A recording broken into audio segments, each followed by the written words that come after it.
எங்க பிரச்சனையோ அங்க இந்த ஹல்க் வருவான். சப்ஸ்கிரைப் பண்ணுங்க மக்களே. அம்மாவுக்கு செஞ்சு கொடுத்த சத்தியத்துக்காக ஹல்க் முரட்டுத்தனத்தை விட்டுட்டு பேங்க்ல லோன் அப்ளை பண்ண போயிருந்தான். யாரும் அசையாதீங்க. கொள்ளைக்காரங்க ஹல்கையும் சேர்த்து புடிச்சு வச்சிட்டாங்க. ஹல்க் இப்பவும் பொறுமையா தான் இருந்தான். ஹேய், நீ ஏன் இப்படி பச்சையா இருக்க? காலையில கொஞ்சம் கீரை சாப்பிட்டேன், அதான்.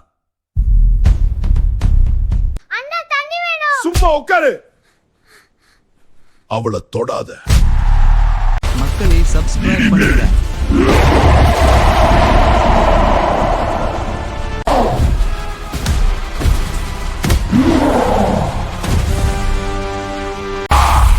எங்க பிரச்சனையோ அங்க இந்த ஹல்க் வருவான். சப்ஸ்கிரைப் பண்ணுங்க மக்களே.